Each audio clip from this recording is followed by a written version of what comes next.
Welcome to the Invested Dads Podcast, simplifying financial topics so that you can take action and make your financial situation better. Helping you to understand the current world of financial planning and investments, here are your hosts, Josh Robb and Austin Wilson. All right. Hey. Welcome back to Invested Dads Podcast, a podcast where we take you on a journey to better your financial future. I am Austin Wilson, research analyst at Hicks & Zerker Capital Management. And I'm Josh Robb, director of wealth management at Hicks & Zerker Capital Management. Austin, how can people help us grow this podcast? You can buy us Christmas presents. That's right. No, we would love it if you would subscribe if you're not subscribed. And we would love it if you would visit our website and sign up for our weekly newsletter to get notified every Thursday when our episode drops. And that email has a nice little synopsis of what's going on, what we're going to be talking about, and a link to listen right there. So we would love it if you would do that. So today, Josh. Yes. It's getting close to Christmas time. It is. We're moving towards the end of 2022. Seeing lights everywhere. I'm starting to see lights. You know, it's crazy out there. So we're going to be talking about nine, count them, 9 Christmas spending statistics for 2022. These are statistics from the PwC or PricewaterhouseCoopers Holiday Outlook 2022. We should have done 12 because I feel like the 12 things about Christmas would fit better. Just think of 3 more. 3 more on the spot. We got just random ones. Maybe those will come with our 12 at the end. Days of so Christmas. We're going to give you 9 statistics about spending in 2022 for Christmas, as well as our thoughts about buying gifts and Christmas spending in general. All right, number 1, holiday spending levels are expected to be similar to last year. So this season, 2022, 35% of shoppers plan to spend more than they did last year. High-earning young shoppers, so these are big spenders, typically skewing male, living in metropolitan areas. Now, that caught me because when I think of, and I'm going to generalize here, the better gift givers, I feel like they tend to be the ladies. Yeah. They're more thoughtful and actually think of more people that would benefit from having gifts. Yep. There's a lot of people in kind of the auxiliary friend where they're like, "Oh yeah, I have a gift for you," and I'm like, "I never would have thought of that." Let me go look in my closet. See what I Not have. a chance. Yeah, we're gonna get to that. But I do get that when we talk about big spenders. If you're men living in metropolitan areas, you're probably like buying tech stuff. You know, you get your apartment, you're getting like your big screen TV set up, because you don't need stuff for your house. Yeah, that's my thought. They got Oculus VR goggles and all the tech stuff. Yeah, I mean, that kind of goes into the fact that people are anticipated to spend more on themselves than the average holiday shopper. This group here, these men in metropolitan more on themselves. Areas, that's because they're like, oh yeah, I want some nice Beats. I'm gonna buy myself headphones. A Christmas present. Exactly. That's such a funny concept. It really is. Merry Christmas. So overall, do they wrap it? If I buy myself something, I don't. You need to wrap it. Put it under a tree. Like boom, boom, wrap it. Drop a beat. Drop a beat.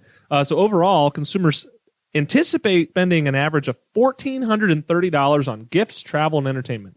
That's a lot. That does seem like a lot. This is very similar to the estimate of $1,447 they spent last year. So close, yep. And that's up over 20% from 2020 and up over 10% from 2019, which that makes sense. 2020 was obviously that's a weird affected by the COVID pandemic. Or but just supply issues. 10% over, and 10% over 2019. Yeah, so, there you go. Yeah, there you go. Number 2, growth in personal income primes a high-income consumers for a jolly holiday. Okay, so high-income consumers probably going to be spending some money. So higher-income households whose purchasing power has increased in recent months as their personal incomes has grown will spend considerably more this holiday than they did last year. Unlike middle and lower-income households, their spending patterns over the last several months have remained unchanged despite inflation. So the more money that you make, the less inflation has really impacted you. So you're probably going to be quite gifty. Maybe you get those extra iPhones for your kids or whatever this year. In fact, while holiday budgets for consumers at large remain essentially the same as last year, those whose household incomes are $120,000 and above will increase holiday spending by 15%. Ooh. That's a lot. Yeah. So they're going to spend an average of $2,759 on gifts, entertainment, and travel, which is close to double the $1,430 anticipated average. What? Now, okay, travel throws that number. I think that skews that number. Yeah. Because if, let's say you live on the other side of the country and you're going to go home to visit your family, plane tickets aren't cheap right now. So I could see how that bumps your total cost up. You're probably not buying $2,700 of gifts, but if you're going to count travel, lodging, all that stuff, rental car, whatever you're doing, that'll add up to that back end of that deal. But still, that's a lot. That is the only reason I live so close to my parents. It's just so save on travel. It's for money. Yeah. No, that's not it at all. So here's an interesting statistic as well. Millennials, Yep. which you're at the upper end of. I am. I found through this paper. Are you Gen Z? No, I'm a millennial. Okay. I'm actually not even considered a young millennial. Oh, yeah. I'm you're in the old. middle of Yeah. millennials, which I was shocked by. Yeah. I'm on the high end. You're of like it. an elder Yes. millennial. I'm like a grandfathered in millennial. Millennials are the only age group spending more this holiday season. So it's really millennials in that higher income bracket. Yes. Well, and if you think again that millennial group, that pushes into 40 right now, which you're heading into those higher earning years. So I could see why you would be slowly. Millennials are anticipated to spend 11% more. Wow. Yep. All right. Number 3, brand loyal millennials bring the shine. That's what it's talking about here. Yep. So as in previous years, millennials, which has a wide range of numbers, 26 to 40. Oh, boy. So you're on the upper end. I am. I'm in the middle. 26 to 40 are primed to spend with an average budget of $1,823, which is 27% higher than overall consumers. Man. And in fact, almost half, or 48%, expect to spend more this holiday season than they did last year, Oh, wow. compared to the 35% That you said earlier. yeah, of all age groups. Okay. So that's crazy. So they're making up a big chunk of The that. millennials are the ones who are going to be more spending. Yeah, those are spenders. They are also more likely to travel this year. Yep. So 63% of millennials anticipate to travel for the season versus 47% of all consumers. Again, these millennials often reside in large metropolitan areas.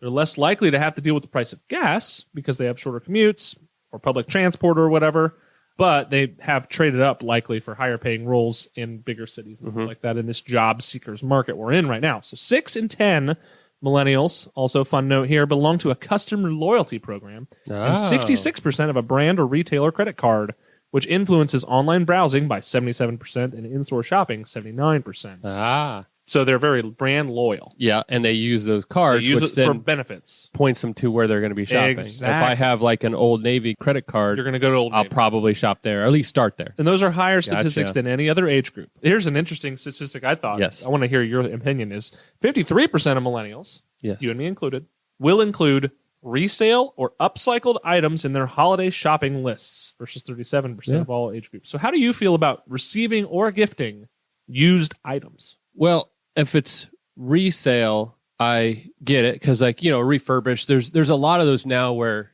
they're as good as new, and you're getting them from a reputable place, right? Best Buy has refurbished or open box stuff, Right. Like I get that piece, but upcycled, I'm assuming that means you had it and you're just giving it to somebody else. A little iffy there. It depends on what it is. I could see if I am, let's say, upgrading my watch, which is a Samsung watch. Oh, so I you would have want an Apple Watch, clearly, to upgrade. And then let's say my daughter or son, they would really appreciate it. I could see like gifting it to them, but I don't know if I'd like wrap it for Christmas and give it to them. I feel like I would just give it to them. This is where I would be like all for it. First of all, I buy a lot of my stuff used. Yeah. Like I said, buying it used is different to me. So I don't have a problem with receiving a used gift. Yep.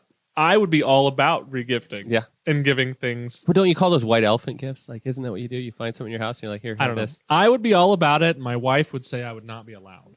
That's what I would say. It's not. It would probably depend on the item, because again, like if I had a mower that was great in good shape, I could see gifting that to someone if they needed a mower and I was getting a new one. Certain things you can just say, hey, it's there, right? Yeah. Pair of shoes. Used car. Used car. Like I'm thinking of items that You're looking you for wouldn't mind receiving used. You already have 4 kids. You can adopt me, and then we can talk about used. I'm not giving them a car, but I'm thinking of items I buy that are used, right? I buy used cars all the time. Yep. They're upcycled, I guess you want to call them, from somebody else. Right. So, but I'm not gifting those. So maybe that's a different. All I'm saying is if anyone who gives me gifts, which doesn't need the tag on it. it doesn't need the tag on it. I'm not about it. Like Has to half be a new. donut with that upcycled. I upcycled my donut. Here you go, Austin. Yeah, like a open bottle of something. Yeah. No, I'm not. No. Food is different. Consumables might be Yeah, different. that's a little different. Okay, number 4, we're going to talk about how people are going to shop and how they're going to pay. Okay, so while online shopping has continued to gain traction over the years, in-store shopping is holding its own as consumers seek that in-person holiday sparkle. So this year, consumers told us they're going to do 57% of their shopping online. Okay. 43% in stores. I would like to do 100% of my shopping online, 0% in stores. You missed that fun waiting in the long line to check it out. I hate shopping so much. It's not for me. Other people love it. It's great for them. PwC started talking about consumers about holiday shopping in 2015. So this is going back 7 years. Cash was the preferred payment method. Interesting. With 80% of consumers ranking it among their top 3 choices. Now today, a variety of contactless payment options have become very popular. That top spot goes to debit cards actually now. 60% of consumers rank that their highest among the 3 choices, and credit cards and cash are then second and third. That's surprising to me. I would have anticipated that most people would have said credit cards first. Well, between debit and credit now, because even with debit cards, you can still use some of that protection stuff. I wonder if that's just more of a budgeting thing. It is, and it's a smart thing for a lot of people. I just love me some rewards. Yeah. That's what I'm saying. Interesting that's growing right now is this buy now, pay later kind of thing. Which is a credit card. Which is a credit card or layaway. Some form of credit. Yeah. You buy now, pay later, or you buy now and you pay for it in installments. It's very popular. Affirm, I think, is a big one for that. So that is gaining ground for sure. So that was 5%. If people use that in 2021, it's going to be 13 this year. I have mixed feelings about that. I feel like you can get into trouble if you don't think about all of the impacts of that and all the payments you're going to have to make on it or whatever. But done properly, if it's zero interest, it can spread expense across, a couple months, which is kind of handy. Number 5, waiting on the right holiday deal. It's very important. So inflation-weary consumers, because we've had a couple years of pretty high inflation, they are understandably price sensitive right now. But not as much as they were last year, in fact. That's interesting. This year, 65% said price ranks among the top 3 factors influencing their holiday spending. That was actually 75% last year. Interesting. I would have expected it to be opposite.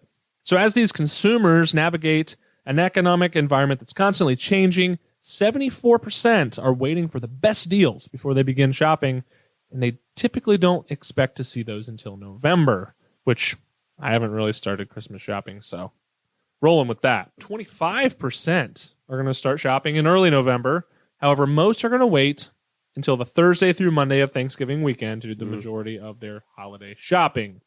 So Black Friday, kind of an interesting thinking now, not as popular as it used to be. Doesn't necessarily hold that appeal. In 2015, 60% of consumers said they would shop on Black Friday. That is only 20% now. Wow. Not near as popular. Wow. I bet Cyber Monday is really eating into that. The end of November does signal holiday shopping in consumers' mind, though. It's just kind of when they typically try to do that. And only 17% are going to wait until after Thanksgiving weekend to do the shopping. So a lot of it is... What percent waits till the week before Christmas? Thanks to Amazon Prime. And then what percent of those are dads who... Forgot? Yeah, or someone said, hey, by the way, you need to get some gifts. Yeah, that's interesting. Probably a pretty high number. Here's an interesting statistic as well. Almost 75% of consumers, including 87% of baby boomers, are braced for higher prices, and they're actively bargain hunting. There you go. That is the first 5 things we're looking at this holiday season. I have a dad joke for you. Do you? Are you ready? Bring it. All right. Well, the Christmas holidays are great, but they also bring about cold and flu season. Yeah, oh yeah. Right? So I have a tip for you to help you stay healthy. Good. During the Christmas season. I need all the season. help I can get. Yes. To avoid germs, make sure you use a lot of Santasizer. Santasizer. I love it. I love it. All right. Number 6, show me proof of delivery. That's the topic here. So with pandemic-related restrictions easing and population immunity on the rise, consumers are more comfortable spending time in stores for their holiday shopping this year. Many are likely to go back to browsing in stores as part of their ritual. Retailers, meanwhile, have continued to beef up the infrastructure required for pickup options in the wake of the pandemic that forced their hand really to look and offer online options and stuff like that. So many have gratified that customers often end up buying more once they arrive to pick up an order. Yeah. That's an interesting thinking there.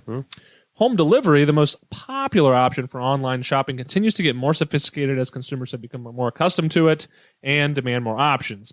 So when deciding between various online shopping options, they prefer those that offer proof of delivery with real-time tracking and flexibility on timing. Yeah, the timing is important. Timing is important. If you're going to work and they drop the package off at 9 a.m. and you left at 8 and you're not coming home till 5, it's a lot of time sitting on the porch for weather or someone people who borrow your gifts forever. It always drives me crazy. So, I work all day. My wife is busy running around most of the day, running our daughter to school and whatnot. So there's a lot of time where we're not home. Yep. And if I But your buy ferocious something- dog is protecting your homestead. Okay, yes. My ferocious dog, Samson, who's 20 pounds. He has a lot of bark. 20 pounds He's of, never bit 20 pounds of anything. bark. He's never bit anything. He's a lover. But yeah, he would definitely protect the house. But anyway, there's a lot of time we're not home. So if I order something or my wife orders something and it's not a cheap item, you typically have to sign for it. And you have to be there. That is An annoying. adult has to be there. Yeah, that is annoying to me because I can't schedule it to be like, okay, I need it to come at 5:30 Yep. or 7:30 Yep. or whatever. Like I can't schedule that. So typically they come, I'm not there, she's not there, Then you got to go somewhere to sign. or they leave you a little thing and you have to sign it and then they can drop it off the next day. I don't know, it's annoying. mess. We got to work on this. I've seen the new one where they can put it in your car. Have you seen this? I don't trust that. Yeah, it was I interesting. don't to trust me. that one bit. Yeah. I would have a here's- very empty trunk if that was what we That's were doing. right. That's right. Interesting statistic: 29% of young millennials. This is where I found this number. Young millennials are 26 to 30. I'm not a young millennial. I'm 30, man. 31. 31. Young millennials. I'm a middle-aged millennial. You're an elder millennial. I'm So geezer 29% of young millennials are going to shop via smartphone this holiday season versus 22% for all age groups. I found that to be low. 29? Well, the fact that they're just slightly above all age groups. I Yeah. mean, you Like- figure what's the silent generation is probably like, no, there's zero there. So, But they can't talk anyway. yeah. But you know what I'm Silent. saying? Like that I group know. there is like zero. I know. So that pulls the whole stat down, but it's 22 for everybody. Wow. I'm thinking like I'm looking around our office Yeah. in my head and we've got what 14, 13 people, Yeah. something like that. Every single person who I'm thinking about in our office is going to shop online on their phone this season. In my mind. In your mind. Yeah, I guess I could do it on my phone. Yeah. Yeah. It's easier. I like a bigger screen if I'm Got comparing. those elder millennial eyes. Yes. If I'm comparing products, because I am bargain hunting, then I need to have a side by side. Yeah. Number 7, consumers trust brands that reflect their values. Ah. So since 2020, when trust became synonymous with health and safety, brand trust has figured prominently for consumers. So this year, a remarkable 93% of consumers told PwC in this survey that it was at their top of mind during holiday shopping, similar to last year's 92% and way over the 70% recorded in the year prior to the pandemic. Okay. Almost 60% of consumers told PwC that brand trust is a very important factor in their holiday purchasing decisions. Again, confirming what we've heard in the past. They seek relatable brands that reflect their own values of sustainability and purpose. Health-conscious millennials, for example, are more likely to support wellness brands than all age groups. So 51% of millennials, 35% of all age groups. So that's of health-conscious millennials. Local brands are popular with all consumers, or in the case of national retailers, those who source locally. Yeah. Consumers also want to know more about a company's ESG efforts, so environmental, social, governance. So to find out, more than 60% of millennials and Gen Z rely on social media for that information, which, as we know, is 100% factual and accurate all the time. Interesting. I read that on the internet. Yes. It was interesting That's to a me joke. that if you have an item in mind you want to purchase, and then you're, on your smartphone, like you said, shopping it. Yep. And you do a little search and you find out there's 6 stores that are selling it relatively the same price. It shows right up there on the top of your little Google search. Then they're going to go the next step and say, which of these companies is the one I want to buy from? Yeah. Interesting. Here's the kicker. Yes. And there's no numbers on this. Yes. But suppose you were going to buy an iPhone. Yep. And there are 5 retailers. You can look up the ESG statistics for all of them. The one with the 25% discount Yep. had terrible ESG Oh, scores. man. Don't buy it. Do you go buy it there, or do you pay 25% more, or probably a couple $100, and you go with someone with a better ESG score? That's interesting. That's a Yeah. conundrum. I'd go for the 25% discount. Yeah. ESG. If you're already buying an Future iPhone, plug for a future episode. We're going to have a dedicated episode about the fallacy of ESG investing. Okay. Anyway, I digress. So another statistic about this piece of trust of companies we're talking about here is that 88% of consumers said when a company earns their trust, it also earns a recommendation to friends and family. Yeah. 88%. That's No pretty joke. big. Yeah. I guess I could see that. If I have a good experience and I trust a company then yeah, I would be apt to tell people that that's where I would recommend. Right. I see that. Yeah. Number 8, holiday travel rides again. It does. Yeah. So pre-pandemic, roughly a third of consumers took holiday trips, mostly to gather with family and friends, some for a holiday getaway. After months of sheltering in place for much of 2020, some even into 2021, however, more than half of consumers were up for traveling during the holidays last year. And the vast majority of that was by car. Yep. Similar patterns emerged again this year with almost half of all consumers, 47%, planning to travel this holiday. Of that, 47%, more than 2/3 are, again, planning to travel by car. Yep. This year, however, air travel has picked up again. As you alluded to earlier, with almost half of travelers, or 46%, planning to fly, which is up from 40% in 2021 and 33% in 2020, which obviously was 2020. Of course, many are going to end up using a combination of air and road travel for their final destinations. Those who plan to travel also are big spenders overall, which you also alluded to earlier, at an average of $2,441 this holiday season. They will spend an upwards of $1,000 more than the average consumer probably for those plane tickets. Yeah, it adds up. So here again, millennials lead the way with 63% of millennials planning to travel. It makes sense, though, because you look at that bracket. Yep.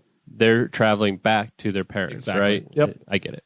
Online booking sites, fun fact, are the most popular way to book travel, with 45% of travelers and almost 60% of traveling millennials using them for their holiday travel plans. Big statistics. Yeah. But that's the way I travel. Online bookings. What else do you What do? else? Yeah, what do you do? You go to the airline Call and like go to someone? the desk and buy a ticket? Paper ticket? Sounds horrible. They I was do that? watching Paper tickets? We were watching Ted Lasso. Great show. My wife's hooked on it now too. Waiting on season 3. Come on, bring season 3 is what I'm saying. But anyway, spoiler alert. Oh, boy. At the end of season 2, I haven't got that far. Roy and Keely they're dating, and Roy offers to take her on a trip. He comes with 2 boarding passes for a plane ticket. And she's like, "Are you sure they take paper boarding passes at the airport?" And it was funny because I can't remember the last time I had a paper boarding pass. The last time I had a paper boarding pass, I can tell you, was 1995. when you're flying with an infant on your lap, they require a boarding pass. Okay, So I would remember mine. yeah, That would be 20. But I last time I've had a paper, 18. yeah, the last time I've had a paper, it's been a while. Yep. But for that, I do know, because they always say, if you're traveling with an infant on your lap, you do need to get a boarding pass, and you can't get that on your phone. 18 or 19. Whenever we took Juliana to Florida. Yeah. And yeah, she was with us. And she also went to Arizona. Yeah, so we've had to do that twice. I like to take advantage of the under 2 rule. Yeah. Oh, man. Fly for free. Fly for free. You can only do that for 2 years. Yeah. So you might as well go for it. So that is number 8. And number 9, finally, Yes. through the lens of the economy. Take the step back here. So this holiday shopping season is especially challenging after months of economic, geopolitical, health concerns, even years that have affected consumers' purchasing ability as well as retailers' inventory and supply chains. So slightly more than half of consumers, or 53%, are concerned about inflation, which is up from 45% in 2019. Yeah, I think 53% seems lower than I would expect. I would expect like 3/4. Well, I would say even the higher income earners, They're like, I would maybe concern is the term. Yeah. I would say They're at least 100% of noting consumers are aware of inflation. Right. That seemed like a low number to me, though. However, as the factors causing inflation show a little bit of cooling in certain areas, consumer sentiment has started to tick up just a little bit. So while lower gas prices are likely to continue fueling the recent rebound in sentiment because they're a little bit lower than they had been, which is good, purchasing power remains skewed towards those higher income households, especially in this inflationary environment. If the labor market remains strong and inflation continues to ease, holiday spending could look okay, could experience a bit of an uptick.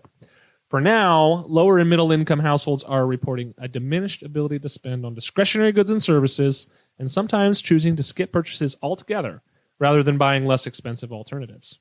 So that's interesting. Bargain hunting is going to be widespread this holiday season, as is shopping at value retailers like Costco or I would even consider Amazon a value. Amazon is value. You get the same product, multiple choices on how you want it. So I consider and that you can a buy value refurbished shopping or experience. used on Amazon now, which I've actually done and saves good money. Yep. So statistic about this one, households with annual incomes of 100,000 or above, which are accounting for roughly 47% of spending, are masking the degree to which the purchasing power has deteriorated. Like you said, it's it's less impact on that side. Yep, makes sense. So that's 9 things we're looking at this holiday season as it looks at consumer spending for Christmas. Now, we're going to provide. Here's going to be number 10, so we have a nice even amount. Well, ready, Austin? No, I got one for you. Oh, Number 10. man, Number 10. This is all Number 10. script. And this is just an informal survey of you. Just me. Wrapping paper or gift bags? If I had my way, neither. Mm. But gift bags are way easier than wrapping paper. Yeah. And reusable. Yeah. Yeah. You? All you need is that little fluffy paper. What do they call that stuff? I wouldn't You know what I'm wrap anything Ah, if yeah. it was up to me. So I actually enjoy wrapping for my kids to open. Yeah. But when it comes to convenience and especially birthday stuff, it's yeah. just have some bags and reuse those things over and over. So, but Christmas, I actually go with the paper. Yeah. It's just fun Does for each 'em. kid have their own wrapping paper? Mhm. So then you can tell whose Mhm. is what without Oh, yeah. labeling them all? Yeah, very easy. Yeah, that's super handy. That's what Santa does at our house. Santa. He's so smart. He's so smart. So smart. So we're going to provide some of our opinions and thoughts on All right. Christmas spending in general. And I've got a couple Yep. that maybe you can piggyback on. Number one, Mhm. I advise people not to go into debt to buy Christmas presents. Yeah, that's a good one. I think that's an unwise move. Then you're spending money for months to come and accruing interest on things. It's unnecessary. to do that. You got to do the opposite of that. Is start saving ahead of time. Exactly. So that you Plan have for a chunk of money. Christmas comes same time every year. Roughly. December 25th. On the 25th. It doesn't change. So you have time to prepare for it. It's not a surprise. It's Yep. not a surprise birthday party for Jesus. So what you got to do is start planning ahead of time. Yeah. So and have a you know, budget. January, start putting some money aside, and that gives you 11 months to prepare for Yep. that month. Say, using round numbers, Mhm. you anticipate spending, and you should plan for this. Mhm. $1,200 on Christmas. That's close to the average. That's Good less job. than average. Yep. We want to spend less. Yeah. That's $100 a month. You Mhm. just January, February, March, Yep. put it away. Don't even think about it. Then you're already covered when Christmas Ready time to go. comes. Number two, quality over quantity. Mm-hmm. Don't buy cheap crap. Mhm. Don't buy 10 cheap gifts when one really nice gift will suffice. The really nice gift's going to last a while. Yep. The cheap gifts are going to Yeah. be thrown away. They're broken by the end of the day. Yep. Another one is don't buy Christmas presents out of obligation. Yeah. You should not feel obligated to buy someone a Christmas present. I do. I don't. Now, There's a list of people that you're obligated by Christmas presents for. we've actually when you feel obligated, you literally should talk to that person and say, "Hey, we don't need gifts for each other." So teacher gifts. And again, I feel obligated and I'm happy to do it because I appreciate what they do. But the obligation is the kids bring in a little gift. That's an obligation I feel, but I think it's a good one. And the other one, and this, I wouldn't call it a gift, but I try to do a little something for like the delivery guy or the mailman. Like those, I feel, I'm going to use the word obligation because I feel like I should. Yeah. And again, I don't mind. So a lot of times it's something even like cinnamon rolls or food for delivery guy. Your wife's cinnamon Yeah. rolls. Oh, they're pretty good. But I would say I agree with you from the standpoint of people in your like friend area, but there are some just responsibilities that you feel like I need to do this because it's kind of a social norm. But I also understand why. I'm even going to throw this out there, and some people are going to perk up about this. Oh, boy. They're going to judge me. Look out. But my wife and I really don't often buy gifts for each other Yeah. because we get gifts from our parents or whatever, and And then she doesn't talk to you through all of January. So yeah, there's no obligation. Like if we just don't do it. Yep. Or even our siblings, we have an agreement. No gifts for each other. We'll buy gifts for the kids. Mhm. It's a pretty good deal. So don't feel an out of obligation. obligation. Yeah. Gotcha. Another thing is it's great to focus on experiences and not things. I'm a So huge fan of that. If you can buy, and you get a benefit of this too, because say Josh and I are brothers, Yep. and I want to get you a gift. Why don't I get you tickets to a football game? Yep. And you know what? I get to I go can too. with you. Mhm. It's a great gift. So Example. yeah, We took my oldest son skiing. Yeah. And his Christmas present, we bought him ski goggles, yep, but we also then said, we're taking you skiing. great gift. So then in February, on a day, we went skiing just up in Michigan. Nothing Yep. big, wasn't a huge hill or anything, but first time for him, loved it. Absolutely. He loved it. And for my wife and I, it was a great time for just the three of us Yep. to spend time, do something fun. I agree with you. Yeah, my parents are taking us and my siblings and us to a Broadway show in Columbus for a gift. Yeah. I'm like, that's a great gift because you Awesome. know what? You're going to remember Tickets, that. and we're going to remember it. We're going to take pictures. We're going to have a lot of fun. Tickets don't take up space in your house Nope. and need thrown away. Nope. And don't go bad. Yeah, don't throw them away. Exactly. So Don't want to throw them away. focus before on it. experiences, Yeah. not things. Yeah. And another point that I think we could get better on as a culture is ask parents before getting a gift for a child. Mm. Because there may be duplicates, Yep. which are annoying. Yep. And it may just be something that they wouldn't use. Yeah. So Coordinate. Yep. I think that would be helpful because, oh my goodness, our house is just jack full of stuff so much stuff for our kid. Yep. And we got another one coming. Yep. Oh, yeah. Josh, what are your thoughts on spending around Christmas? You got some good ones there. I'm just going to throw a couple more in. Budget. You talked about budget, not going into debt, but I think, like you said, there are people you're going to be buying Christmas presents for. I like to build out. I have a spreadsheet because that's me. Yeah. But I like to list all the people that we're anticipating buying presents for, and then I have my budget, and then we say, okay, how are we splitting that budget between this list? So it's not like, okay, we saved $100 a month, we have $1,200. All right, that's our family. And then all of a sudden, there's 17 more people we need to buy presents for. Now I'm, again, going more than I planned. So you take your budget, plus you got to divide that by the number of people. And it's not equally divided, but it's, who all do we need to buy a gift Favorite for? kids get more. Yeah. So that's one. Two is setting the expectations. And so again, like you and your wife, you set expectations. You say, hey, this year, there's nothing we really need. Let's use that money for our kids, right? Or whatever. Yep. It's just having that conversation, even with the kids. Like, if they are all marking Xboxes and PlayStations and Oculus headsets, and you're like, that's a $14,000 Christmas list you got there, buddy.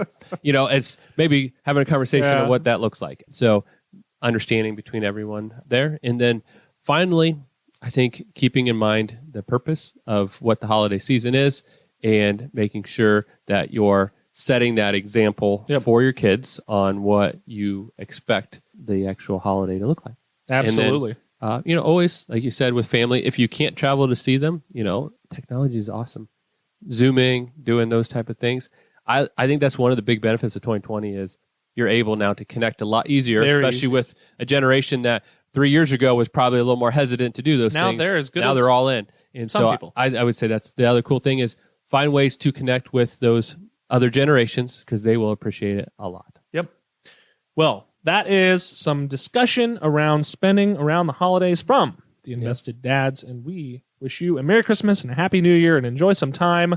Hopefully this message finds you well and you are maybe enjoying a travel to some family or who knows what that might be.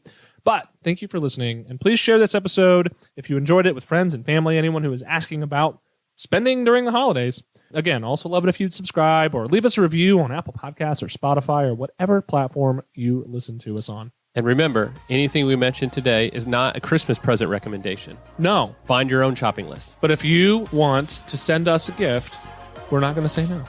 Well, I'll have to document it as a compliance officer. See? But other than that. Remember that. All right. Well, until next Thursday, have a great week. All right. Talk to you later. Bye. Thank you for listening to the Invested Dads podcast. This episode has ended, but your journey towards a better financial future doesn't have to. Head over to theinvesteddads.com to access all the links and resources mentioned in today's show.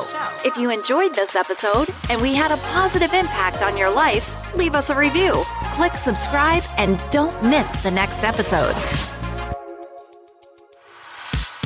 Josh Robb and Austin Wilson work for Hicks & Zerker Capital Management. All opinions expressed by Josh, Austin, or any podcast guests are solely their own opinions and do not reflect the opinions of Hicks & Zerker Capital Management. This podcast is for informational purposes only and should not be relied upon for investment decisions. Clients of Hicks & Zerker Capital Management may maintain positions in the securities discussed in this podcast. There is no guarantee that the statements, opinions, or forecasts provided herein will prove to be correct. Past performance may not be indicative of future results. Indices are not available for direct investment.